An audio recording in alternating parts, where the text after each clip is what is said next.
Why all of these rules?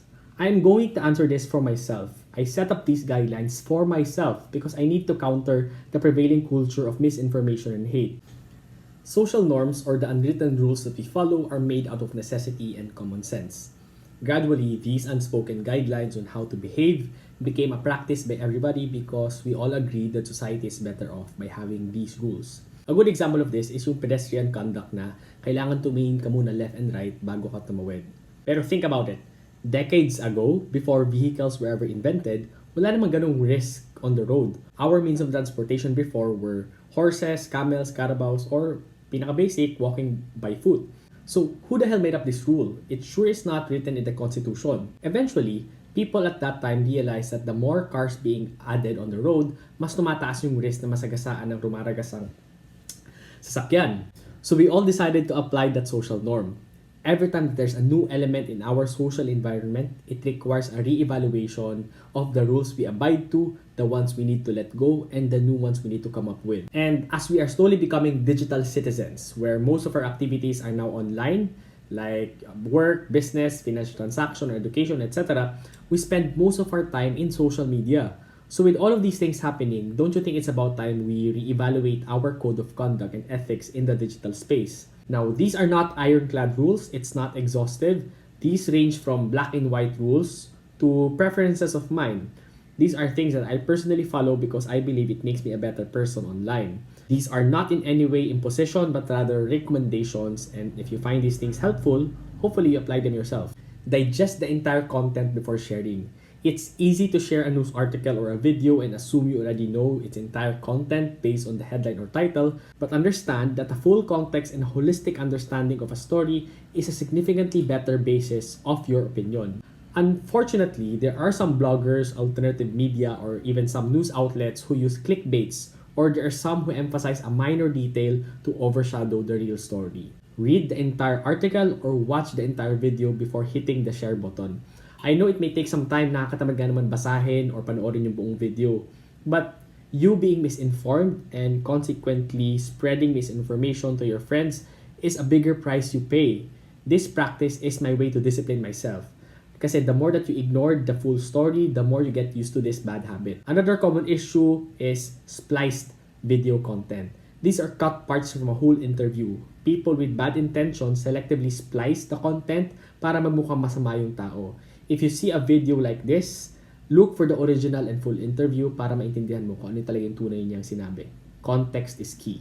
Verify sources. Check the timestamp. An old news resurfacing can cause confusion or be misleading. An example of this is a weather forecast from 2 years ago or the death of a celebrity for the second time around.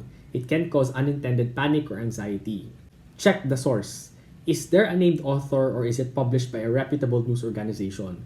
Do understand that journalists and news organizations go through the editorial board or abide to media ethics for all of their stories.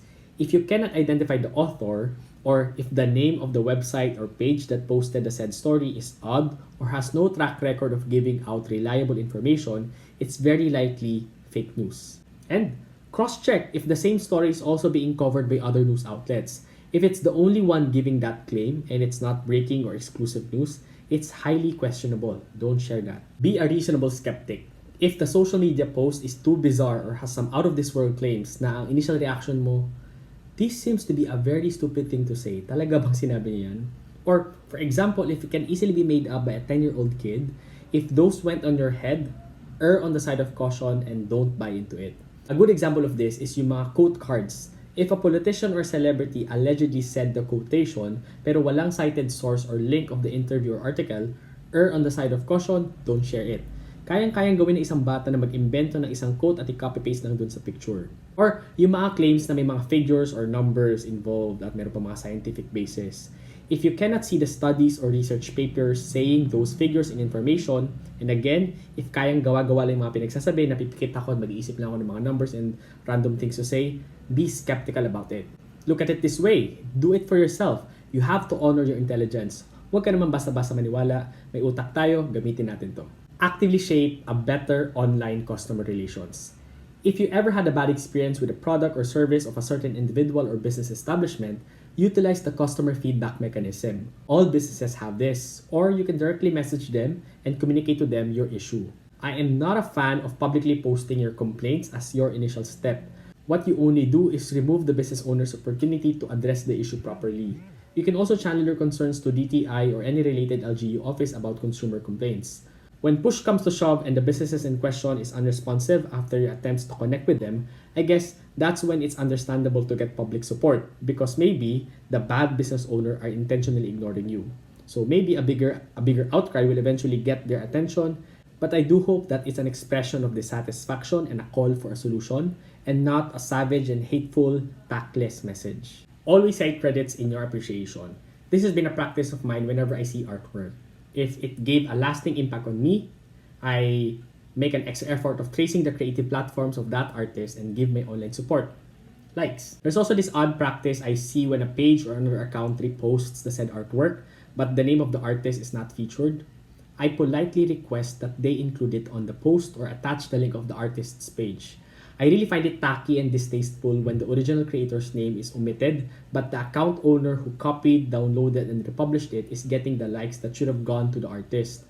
This is also similar on making a copy of a video and re-uploading it someplace else. In a different context but still similar, if you truly appreciate a business's products or services, make an effort of tracing their online accounts and give your likes, ratings, feedback, and promote them. These things keep the artists and business owners alive. Your little support enables them to do more, create more, the very things that you love consuming. Do not add traffic to bad content. This is one of the many things you overlook. Sharing the said post bearing fake news or any controversial content, even if you add your complaints or rants about the said post as a caption, it is still adding traffic to their page or accounts. Do note that these fake news peddlers or bad content creators make money out of attention, publicity, good or bad.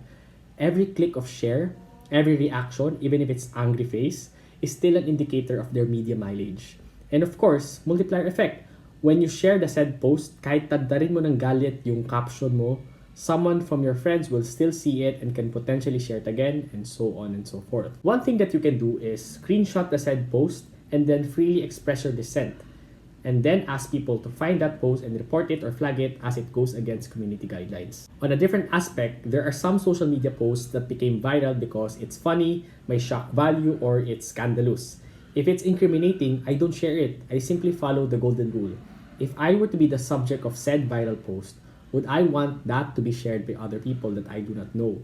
There are some people who posted something with no intention of making people laugh, pero apparently, some netizens chose to ridicule that person, or for example, a photo or video seems to be not made for the public eye, don't share it. I guess you can detect it on how the subject presented themselves. Did they have the intent to make it public?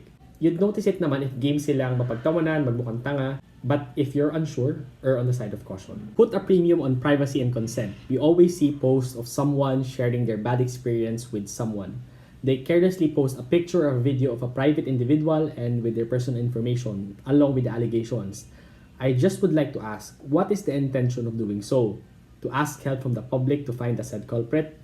If that's the case, you can simply file a police report, ipablotter mo, issue a complaint to the establishment where the incident took place, look at CCTV footage. That's due process, and we have to do that for a reason.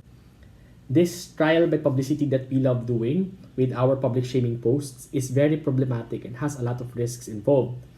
Now, I'm not dismissing the allegations, but we have to admit that this kind of exposition could suffer from mistaken identity, dagdag bawas ng details, or under biased point of view. What's worse is that some people who saw your public shaming post can take justice on their own hands, maybe through cyberbullying or whatnot. These are the things we can avoid if we let authorities do their work. Another facet of this issue is when you take a picture or video record that person without their consent. Simple reason. Golden rule again. Would you want someone to spread your face on the internet without you knowing it? Sometimes, pag may mga sumingit sa pila or may mga dilang pinaupo, ang bilis natin maglabas ng phone at picturean or videohan. Again, what's your intention? To give a social commentary? To point out something wrong? Well, one, if you want to point out something wrong, you could have easily said it right there and then. At least that person who's at fault will know it right away. But secondly, their face is irrelevant to the point you're trying to make in your social commentary. You can simply blur up their face and their point will still stand. Respect their privacy. Build a healthy communication line. We Filipinos love doing this. It must be a cultural thing ang magparinig online. These passive-aggressive statements may appear as your display of fierceness or boldness, but if you see it as your inability to personally confront the person, it does appear weak, right? If what you're publicly posting is meant for just one person, it's better to privately message that person because that will actually lead to a solution. Unless it's a general message or reminder for all, then go. It all boils down to what your intention really is. This is also another related thing on group chats. If you're having a long conversation already with just one person in a chat box with many people, might as well transfer to private messaging. The people have no interest to see your exchanges, so why do it there? Be cautious on anecdotes. Of course, short stories of one's personal experience will always have a place in social media. But there's this malicious intent of some people to insert political interest or hidden agenda in a made-up or fabricated story. A good example of this is yung lumalaganap na copy-pasted stories about racism against Chinese people in the elevator or sa condo or the streets. Turns out, it's all part of a troll farm's attempt to shape public opinion. The general rule I follow is only share stories that you think are genuinely true. Pero paano nga masasabi kung totoo ba talaga siya? Well, I base it on these things. The more detailed, the more sincere the story is, it's most likely true. Another key indicator is if the Facebook account who made that story is a real person. Hindi yung mukhang kakagawa lang ng account or copy-pasted lang or sinabi lang doon ng isang friend niya. Kinda sketchy. Do not share it right away. But there's this tricky situation that I deal with. I lean towards sharing stories of human goodwill na walang vested interest na nakahalo compared to hateful stories of bad encounters. I know what I said earlier, na if it's very easy to invent a story like that, refrain from sharing it. And I still acknowledge the possibility in the two scenarios. But there's a net benefit in sharing a good story, promoting a value. And yes, it comes with the risk na baka fabricated lang yung story. But compared to the harms of sharing an anecdote against someone or a business at punong-puno ng hatred, I have already mentioned it earlier, I'd rather go for a harmless story. Why all of these rules? I'm going to answer this for myself. I set up these guidelines for myself because I need to counter the prevailing culture of misinformation and hate. If I let these things slide and flourish and be left unchecked, masasanay kasi ako and I will end up doing this norm. The proof I have of this tendency is social media wasn't like this before. Walang fake news, walang cyberbullying. These only became a reality and common because we let it grow. So here, this is my attempt in countering that culture. We need to become better digital citizens. And if we are to have more presence in the cyber world, we might as well actively shape a safe environment for all of us here. We are netizens now. And just like good citizenship, dapat meron din tayong good netizenship. If you like contents like this, please click the subscribe button and hit the notification bell so that you get informed every time I post something new. I shared some relevant links that can help you understand other facets of this issue on the comment box or in the description box. Thanks.